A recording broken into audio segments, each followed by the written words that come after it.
Thank you, Meggie. What a pleasure having you do that for me. I think from now on I'll call you Our Lady of the Gates.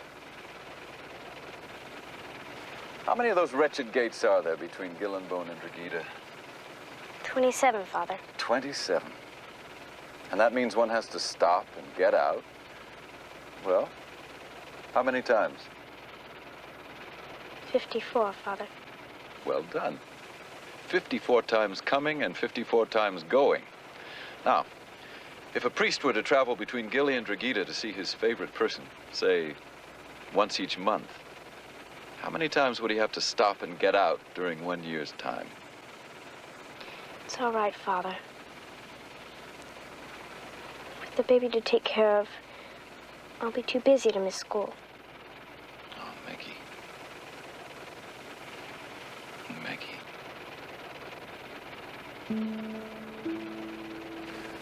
Sometimes I long to throw open all those gates and race down the road and never stop. Just leave all 27 of them gaping open like astonished mouths behind me.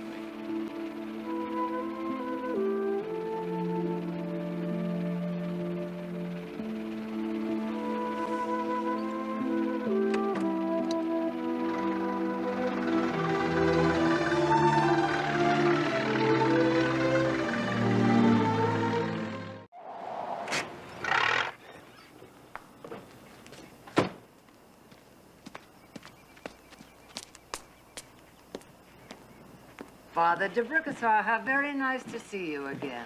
Why did you do it, Mary? When the dress on your back would pay your tuition for the rest of the year. Ralph, I don't believe I've ever seen you so impassioned. I thought it best to take Megan out of school. Thea's not well, she needs the help.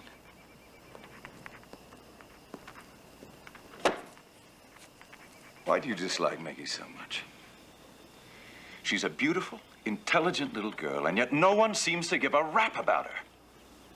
Which means you can be sure of her love. And it's all so innocent and so safe for you, isn't it? No danger to your reputation, no threat to those not-so-holy ambitions of yours. Oh, Mary, this is unworthy even of you. I am, after all, a priest. You are a man first, Ralph de Bricassar. No, Mary, a priest. First, last, and always.